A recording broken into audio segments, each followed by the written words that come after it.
एक बार की बात है, 88,000 ऋषिगण एकत्रित होकर के ब्रह्मा जी के समीप में गए हैं।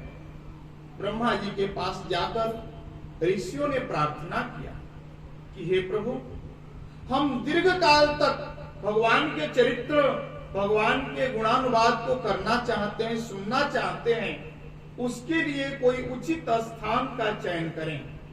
आप ही बताएं कि हम लोग किस स्थान पर भगवान के चरित्र के, भगवान की लीलाओं का गुणानुवाद कर सकें, भगवान की कथा को श्रवण करें।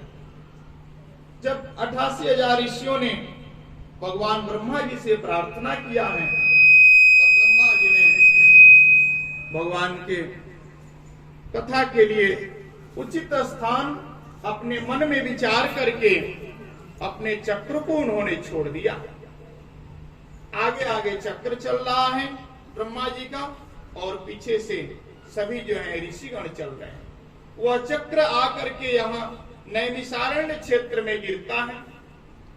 वर्तमान में उत्तर प्रदेश का एक सीतापुर जिला है, उसके बगल में नैमिषारण्य क्षेत्र है। उस नैमिषारण्य क्षेत्र में जहां वह चक्र गिरा था, उस जगह का नाम है चक्र तीर्थ। और उसी जगह सभी ऋषिगण एकत्रित हो गए हैं।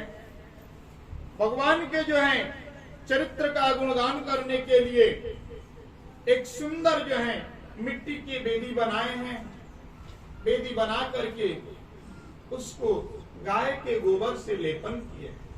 लेपन करने के बाद में उषा का आसन बिछाए, और आसन बिछा करके मन ही मन उन लोगों ने ये सोचने लगा कि अब भगवान के चरित्र की कथा का वर्णन कौन करेगा, भगवान की कथा को कौन सुनाएगा। क्योंकि साधारण वक्ता की आवश्यकता नहीं थी। वो ऐसे 88,000 ऋषि हैं जो दिनों रात अहर्निश भगवान की कथा को श्रवण कर रहे हैं। हम लोग सामान्य वक्ता कोई कथा करना चाहे तो 7 दिन कथा करेगा, 10 दिन कथा करेगा, बहुत करेगा तो 1 महीना लगातार कथा कर सकता। लेकिन जीवन पर्यंत कथा सुनाने वाला ऐसा वक्ता कौन होगा, उन लोगों को समझ में नहीं आ रहा। फिर उन लोगों ने हाथ में पुष्प लेकर के भगवान श्री कृष्ण को ध्यान किया है कि हे प्रभु, चिरकाल तक, जब तक हम लोग तृप्त न हो जाएं, तब तक हमको भगवान के चरित्र को सुनाने वाला कोई कथावाचक, कोई व्यास चाहिए जो भगवान के चरित्र को सुनाए और हम लोगों के मन में जो कुछ भी शंका है उन शंकाओं को दूर करे। ऐसा जब 88,000 ऋषियों ने भगवान को ध्यान किया है तो तत्क्षण सूत जी महाराज वहां पधारते हैं। जैसे सूत जी आते हैं, सभी ऋषियों ने उठ करके उनका अभिवादन किया है, आतिथ्य सत्कार किया है, और आतिथ्य सत्कार करने के बाद उस आसन पर सूत जी को उन लोगों ने विराजमान कराया। सूत जी जब आसन पर विराजमान हो गए, तब जो है ऋषिगण, जो सनक सनंदन शौनक इत्यादि ऋषिगण हैं, सूत जी से प्रश्न करते हैं। नैमिषे सुतमासीनम अभिवाद्यम महामतिम तथामृत रसास्वादम कौशलः शौनको ब्रवीत्। शौनक इत्यादि ऋषियों ने कहा कि हे सूत जी, हम लोगों का परम सौभाग्य है कि आप जो हैं भगवान के कथामृत का पान कराने के लिए यहाँ पर उपस्थित हो गए। सो आप कृपा करके हम लोगों को भगवान की कथाओं का अमृत पान कराइए, भगवान की लीलाओं का वर्णन करिए। शौनक इत्यादि ऋषियों ने आग्रह किया। आगे कह रहे हैं, अज्ञानाध्वांत विध्वंसो कोटि सूर्य समप्रभो सुताख्याहि कथासारम मम कर्ण रसायनम। अज्ञानाध्वांत विध्वंस, जो अज्ञान रूपी अंधकार को दूर करने वाला, कोटि सूर्य समप्रभ, करोड़ों सूर्य के समान प्रकाश समान जो है भगवान की कथा, श्रीमद् भागवत कथा, मम कर्ण रसायनम, हमारे कानों को पवित्र करने वाले ये जो कथा है इसको आप सुनाइए। जब शौनक इत्यादि ऋषियों ने बारंबार सूत जी से आग्रह किया तो सूत जी महाराज भगवान की कथा जो है उन शौनक इत्यादि 88,000 ऋषियों को सुना रहे हैं। कथा प्रारंभ करते हैं, प्रभु के स्वरूप का वर्णन करते हुए भगवान को प्रणाम करते हैं। सच्चिदानंद रूपाय विश्वोत्पत्त्यादि हेतवे तापत्रय विनाशाय श्री कृष्णाय वयं नमः।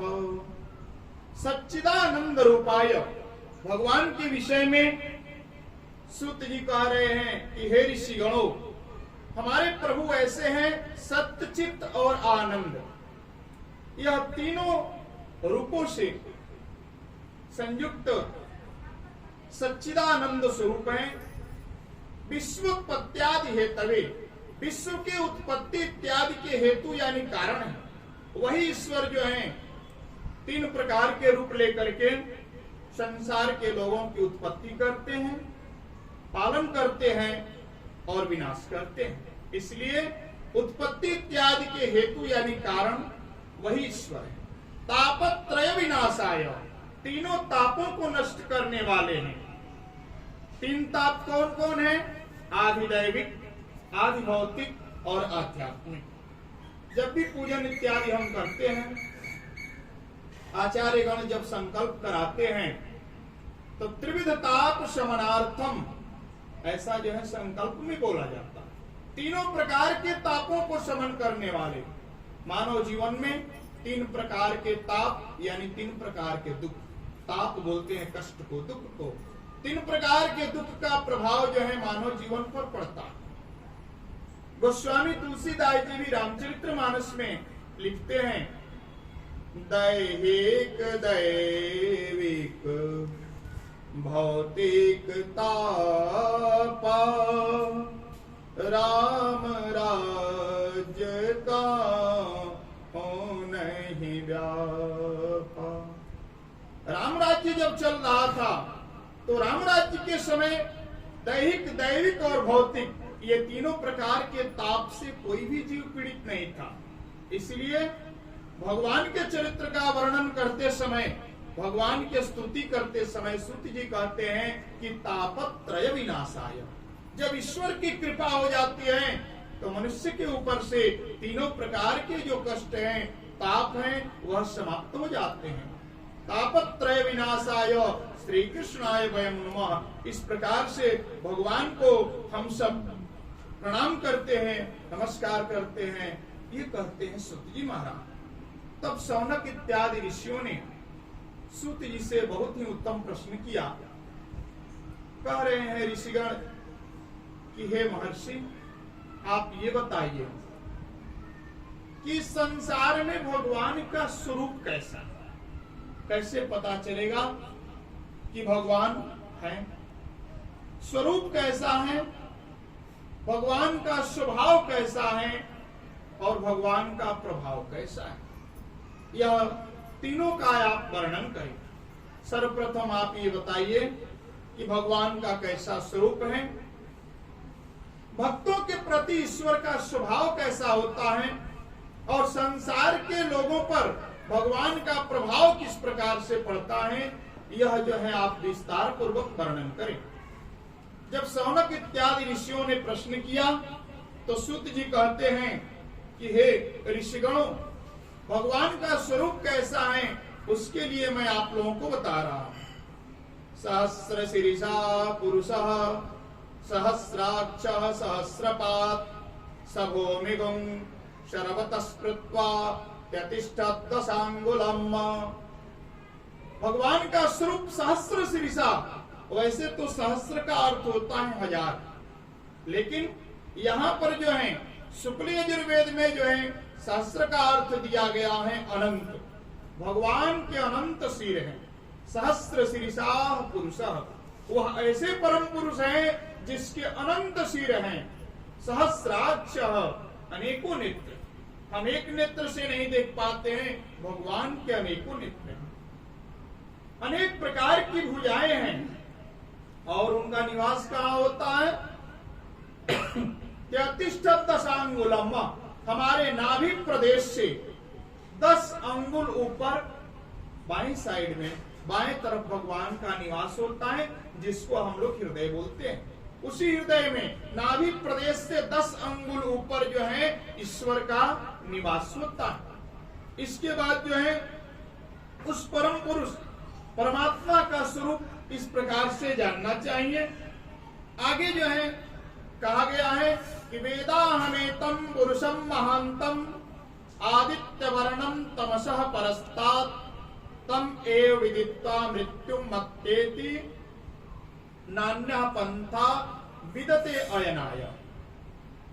भगवान ने कहा है उपनिषद में कि वेदाहमेतं पुरुषं महांतम, अहम वेदाहम, मैं वेद स्वरूप हूं, पुरुषम, मैं परम पुरुष रूप हूं, और महानतम, इस संसार में सब में महान मैं हूं। आदित्य वर्णम, भगवान का वर्ण कैसा है, भगवान का रंग कैसा है, तो आदित्य वर्ण सूर्य के समान प्रकाशमान।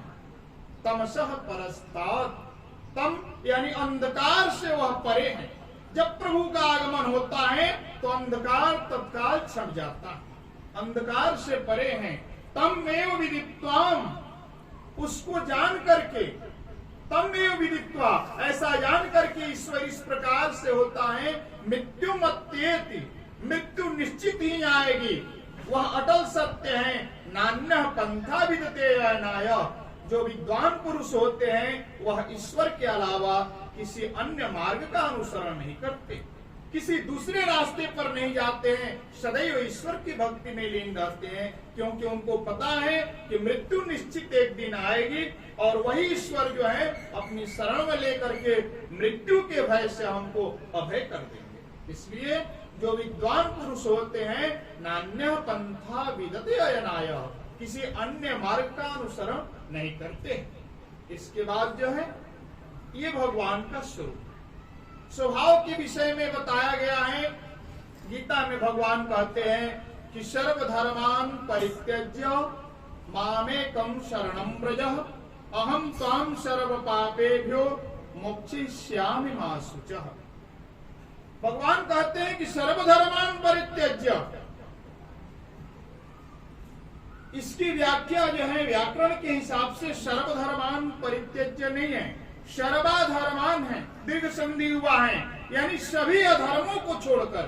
सर्व अधर्मान बराबर सर्वाधर्मान, सभी अधर्मों को छोड़ करके मामेकं शरणं व्रज, जो हमारी शरण में चला आता है, अहम त्वां सर्व पापेभ्यो मोक्षयिष्यामि मा शुचः, ऐसे जीव को मैं सभी पापों से, अनेक प्रकार के उसकी कुरीतियां हैं, उन सबसे मैं मुक्त कर देता हूं। कोई सोचने की बात नहीं है।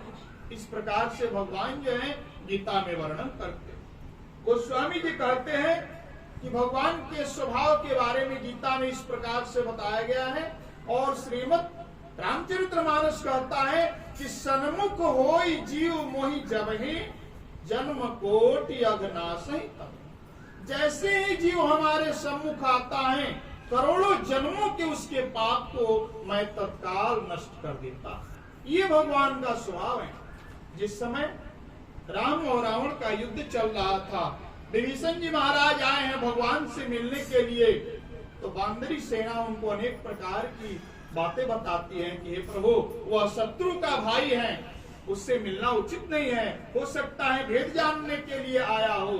भगवान कहते हैं कि मैं शरणागत भक्त, एक बार मेरी शरण में जो आ जाए उसको मैं अभय कर देता हूं, चाहे वह शत्रु ही क्यों ना हो।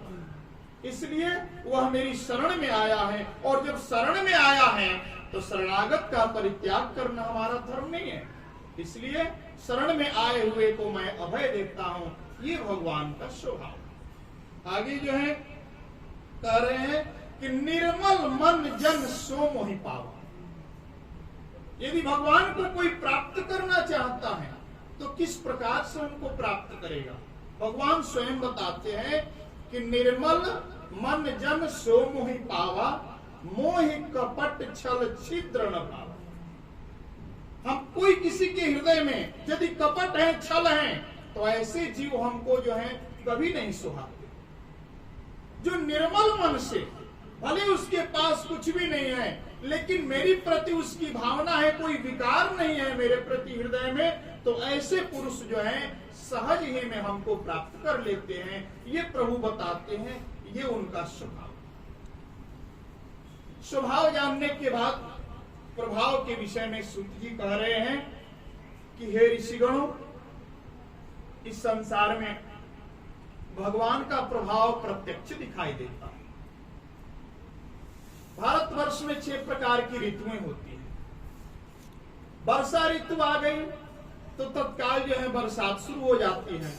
ग्रीष्म ऋतु में गर्मी पड़ने लगती है। ये क्या है? ये भगवान का प्रभाव है, हमको प्रत्यक्ष दिखाई देता है। जैसे किसी माता को बच्चा होता है, तुरंत उसके स्तन में दूध आ जाता है। ये क्या है? ईश्वर का प्रभाव। ईश्वर जैसा चाहते हैं वैसा ही होता है।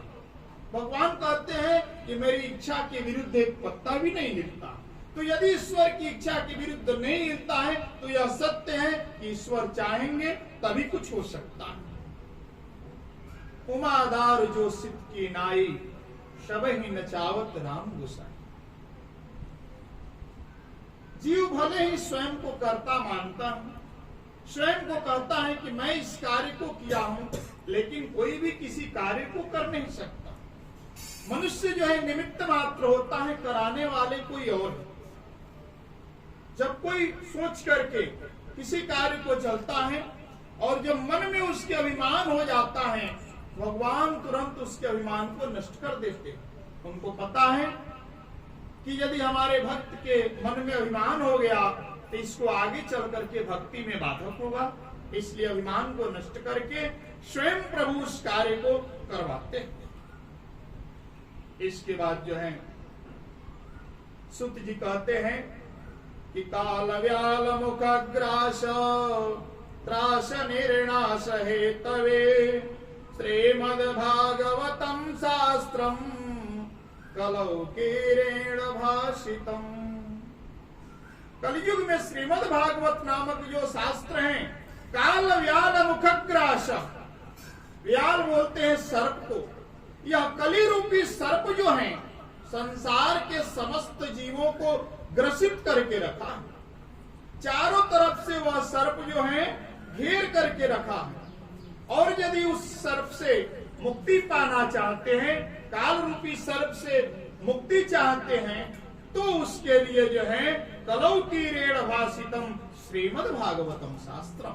यह कलियुग में जो है प्रकाश के समान दिव्यमान अमृत रूपी जो श्रीमद् भागवत कथा है, इसका रसपान करने से कली रूपी जो काल है उससे जीव ग्रसित नहीं होता। श्रीमद् भागवतम कथामृतमयम् भक्त्यावगाह्यन्ति ये ते संसार पतंग घोर किरणैर् दह्यन्ति नो मानवा।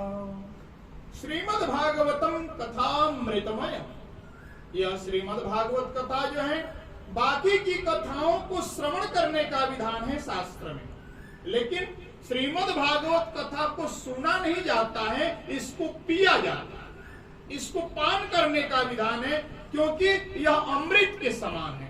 तो अमृत को जब भी हम ग्रहण करेंगे तो पीने के माध्यम से ही ग्रहण कर सकते हैं। इसलिए श्रीमद् भागवत कथा को अमृत के समान बताया गया।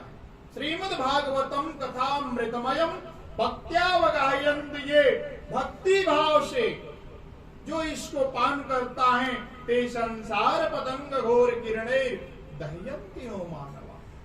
वह जो है जीव जिस प्रकार से बरसात के समय में जब दीपक जलाया जाता है तो उस पर जाकर के कीट पतंग मरते रहते हैं, उसी प्रकार से यह कली रूपी जो दीपक है, इसमें मोह माया में फंस करके यह जीव जा करके कली रूपी दीपक पर जो है, माया रूपी दीपक पर मर मिटता है।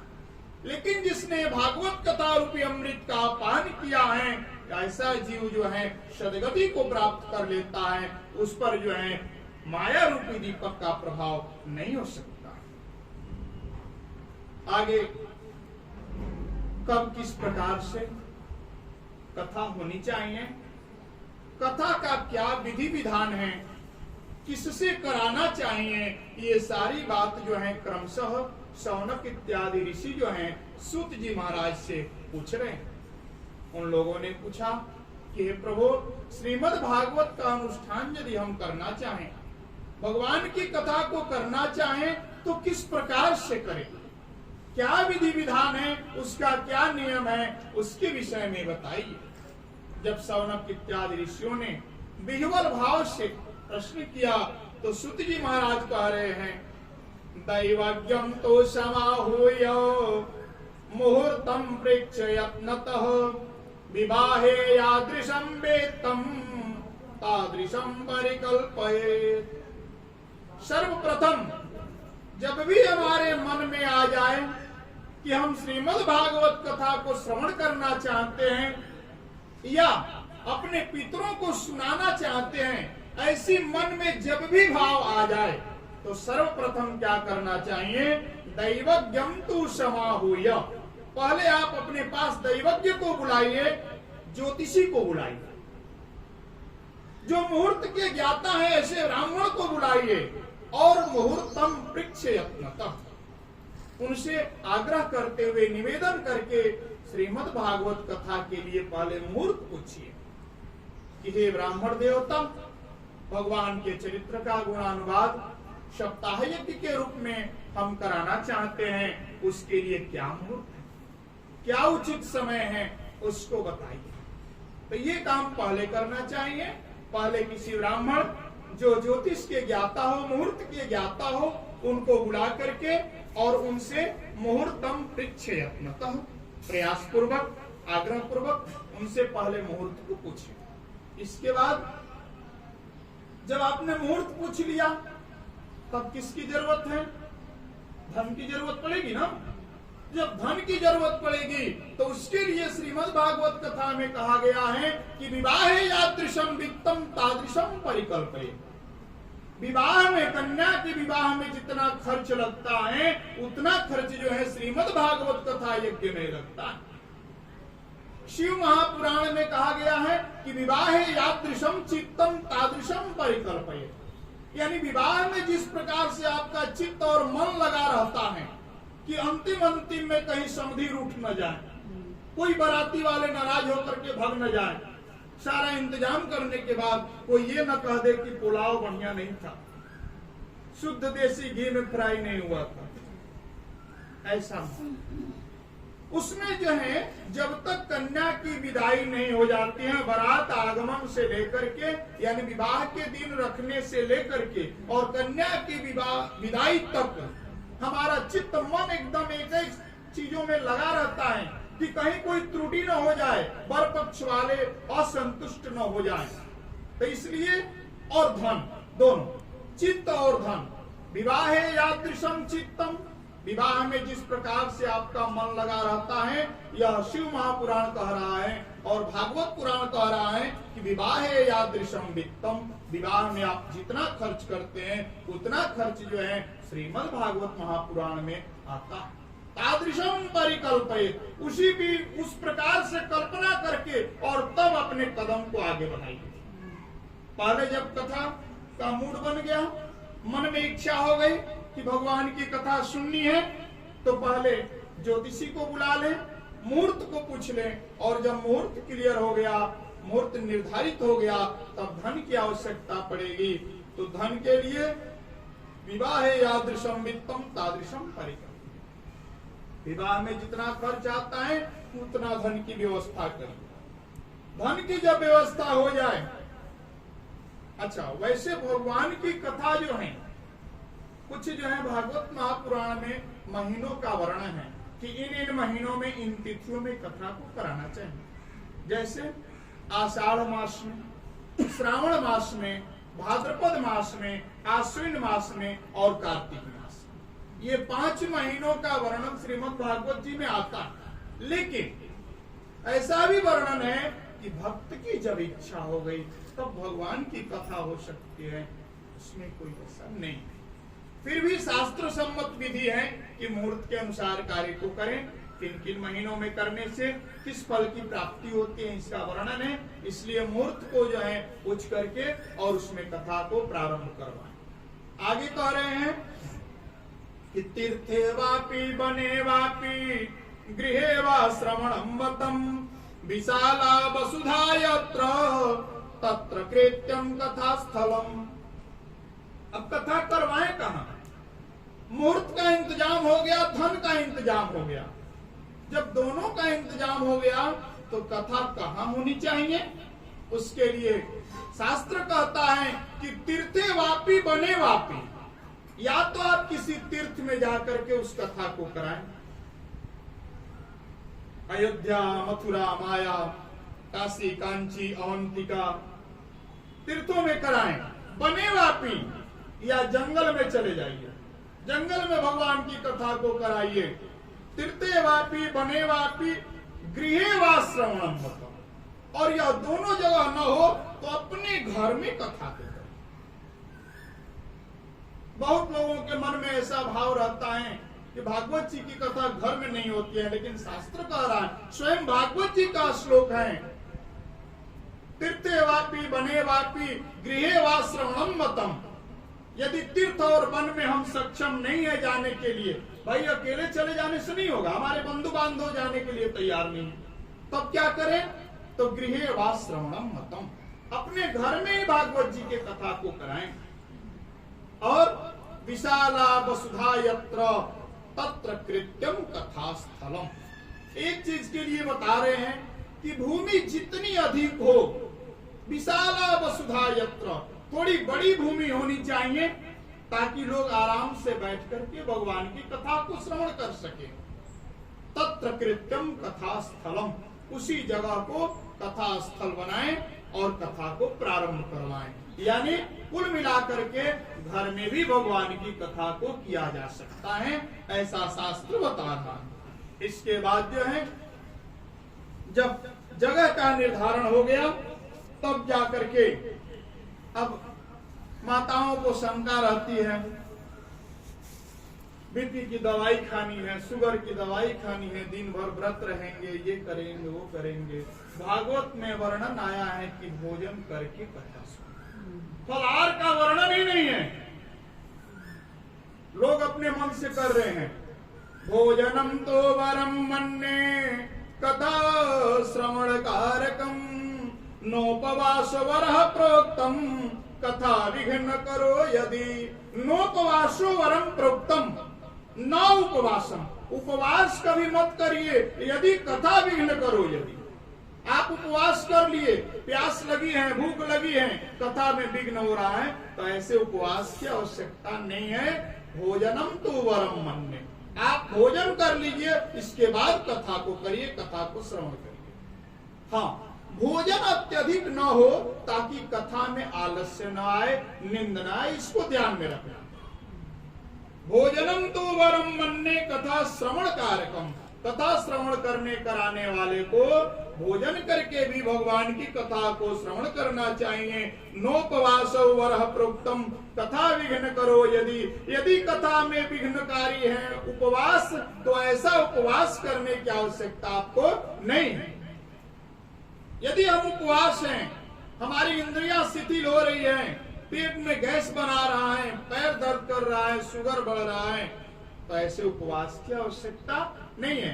आप बिना उपवास करके फलाहार थोड़ा कर लीजिए, फलाहार नहीं कर पा रहे हैं, भोजन थोड़ा कर लीजिए, लेकिन भगवान की कथा किसी प्रकार से होनी चाहिए। कहीं ऐसा वर्णन नहीं है कि केवल फलाहार करके ही भगवान की कथा को आप कर सकते हैं, श्रवण कर सकते हैं।